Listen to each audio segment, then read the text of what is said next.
مسلم کی روایت ہے 2767، اس کا جو تیسرا طریق ہے وہ دیکھیے گا، سند کے حساب سے تو بالکل ٹھیک ہے، پر اعتراض ہے اس کے متن پر، علماء اعتراض کر کے گئے ہیں اور کئی علماء نے اس کی سند میں بھی اعتراض نکالنے کی کوشش کی ہے، لیکن بہرحال سند اس کی ٹھیک بنتی ہے، لیکن متن قابل قبول نہیں ہے۔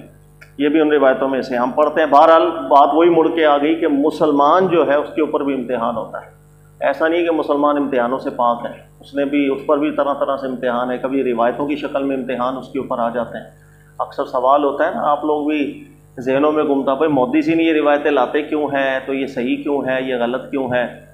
ساری امتحان ہے دنیا۔ ہمارے یہاں عام طور پر تو محدثین کو ہم نشانہ بنا دیتے ہیں بڑے آرام سے کہ بھائی محدثین حدیثیں لے کر آ گئے ہیں،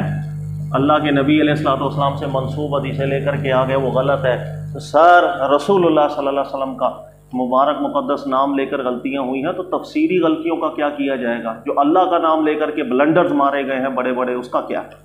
غلطیاں تو غلطیاں ہیں، تو بہت سے بلنڈرز تفاسیر کے اندر بھی بڑے بڑے نامور ہیں، جب آپ تفسیریں پڑھیں گے تو آپ کو پتہ چل جائے گا پھر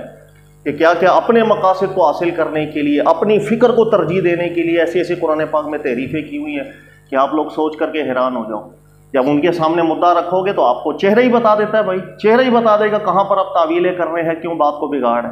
اس کا کیا کریں گے؟ تو حدیث کے نام پر بھی مسلمان امتحان میں ہوتا ہے، روایت اس میں کوئی شک نہیں، اس میں دیکھنا حدیث کو ٹھیک ہے یا نہیں ہے، غلط نسبت رسول اللہ صلی اللہ علیہ وسلم کی طرف تو نہیں ہو رہی۔ اس سے بھی بڑا فریضہ ہے جو قرآن پاک کے معاملے کے اندر ہم کر رہے ہوتے ہیں، جو قرآن کی تفسیر کے نام پر ہم گڑبڑے کر رہے ہوتے ہیں، شعوری طور پر کر رہے ہوں یا غیر شعوری طور پر کر رہے ہیں، امتحان تو یہاں پر بھی آتا ہے۔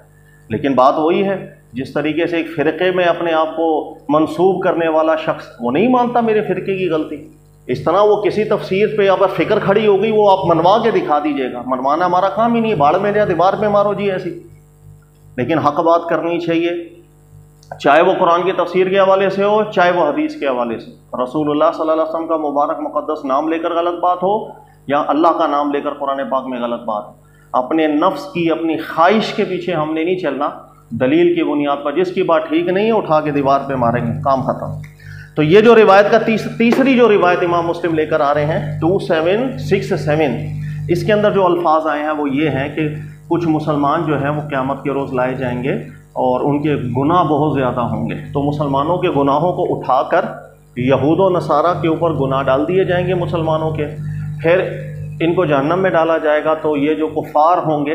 ان کو ان کی سزا بھی ملے گی اور مسلمانوں کے جو گناہ ہے وہ بھی ان کے سر پہ ڈال دیے جائیں گے۔ یہ وہ روایت ہے، اس پر علماء نے اعتراضات کیے ہیں، تو یہی میں پورا آپ کو پڑھا دیتا ہوں۔ استشکل الحدیث بروایتہ الثالثہ،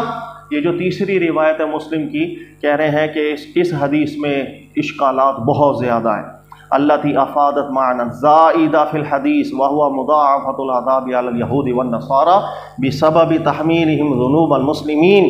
کہ مسلمانوں کے گناہوں کے سبب ہم کہہ رہے ہیں کہ یہود و نصارہ پر وہ گناہ ڈال دیے جائیں گے، جہنم میں وہ مسلمانوں کے گناہوں کے بدلے میں سزا کاٹیں گے۔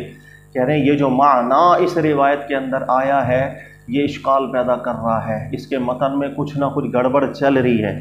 کہہ رہے ہیں وہ گڑبڑ کیا ہے؟ کہہ رہے ہیں ھذا المعنی یوہم معارضۃ الآیہ الکریمہ التی فیہا ان احد لا یعذب بوزر غیرہ، اللہ تعالیٰ نے قرآن میں واضح فرمایا لا تزر وازرۃ وزر اخری، کہ ایک گناہ ایک شخص ہے وہ کسی اور کے گناہ کا بوجھ اس کے اوپر نہیں ڈالا جائے، قرآن کی واضح نص موجود، اور بھی بہت سی آیتیں، لیکن یہ واضح نص بیان کر رہی ہے کہ یہ روایت میں جو معنی بیان ہو رہا ہے کچھ نہ کچھ پرابلم ہے، قرآن سے کلیش ہو رہا ہے۔ یہی وجہ ہے کہ دیکھیے گا یہ روایت امام مسلم لے کر آئے، لیکن یہی روایت جب امام بخاری کے پاس گئی تھی تو دو وجہوں سے امام بخاری نے اس کے متن پر اعتراض کر دیا تھا۔ نمبر 1 وجہ امام بخاری نے بھی ذکر کی کہ قرآن کے خلاف ہے، دوسرا امام بخاری نے ذکر کیا کہ رسول اللہ صلی اللہ علیہ وسلم سے جو صحیح سنت مروی ہو رہی ہے، جو اقوال نبی علیہ السلام سے صحیح ثابت ہے، اس کے بھی بالکل یہ خلاف جاتا معاملہ ہے۔ تو امام بخاری نے کیا کہا، آگے کہہ رہے ہیں وَحَيْثُ ذَهَبَ بَعْضُ الْعُلَمَاءِ إِلَى تَضْعِيفِ الْحَدِيثِ بِرِوَایَتِهِ الثَّالِثَةِ کالامام بخاری والبیہقی والحافظ ابن حجر ہو، امام بخاری ہو، بیہقی ہو، اور بھی کئی علماء ہیں، کہہ رہے ہیں انہوں نے اس حدیث کو بالکل ٹھیک ہی قرار نہیں دیا۔ اما البخاری، بہرحال امام بخاری جو ہے فَأَعَلَّهُ بسبب الاختلاف فیہ علی ابی بردہ وَإِنَّهُ مُعَارِضٌ بِالْكِتَابِ وَالسُّنَّةِ، کہہ رہے ہیں چونکہ یہ روایت قرآن پاک کے اور دیگر نصوصات جو ہمارے پاس موجود ہیں اس کے خلاف تھی، امام بخاری نے اس روایت کو قبول نہیں کیا تھا، اعتراض کرتے تھے۔ نمبر 2، اس کے اندر جو راوی ہے ابو طلحہ، اس پر بھی امام بخاری کہہ رہے ہیں کہ یہ متفرد ہو کر ایسی بات کر رہا ہے، جو یہی روایت دیگر جو ترک سے آ رہی ہے اس میں الگ بات ہے، لیکن ابو طلحہ یہاں متفرد ہو رہا ہے، تو سند میں بھی مجھے کچھ مسئلہ لگ رہا ہے کہ راوی سے گڑبڑ ہو گئی ہے۔ اس کے علاوہ امام بیہقی جو ہیں وہ کہہ رہے ہیں ان الحدیث بلفظہ الثالث هو مما تفرد به ابو طلحہ، اور امام بیہقی نے بھی یہی ذکر کیا کہ اس حدیث کا جو راوی ابو طلحہ ہے وہ اس میں متفرد نظر آ رہا ہے، چاہے وہ راوی ٹھیک ہے لیکن متفرد ہو تو ہم اس کی بات قبول نہیں کریں گے، قرآن پاک کے خلاف ہے۔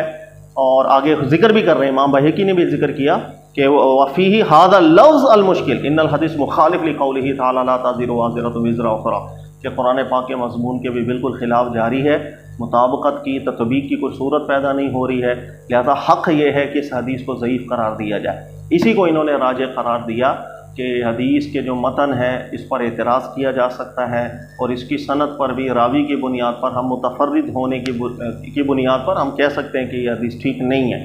تو یہ جو روایت ہے، بات وہی ہے کہ ایک مسلمان امتحان میں رہتا ہے اور اس نے حق بات کو چننا چاہیے، چاہے وہ رسول اللہ صلی اللہ علیہ وسلم کے مبارک مقدس نام سے آ جائے اور چاہے وہ اللہ کے نام سے تفسیروں کی صورت میں گڑبڑیں ہو کر کے ہم تک پہنچ رہا ہو۔ اس لیے اصول سیکھنا نہایت ضروری ہے، جو میں آپ کو بار بار ذکر کرتا ہوں۔ اصول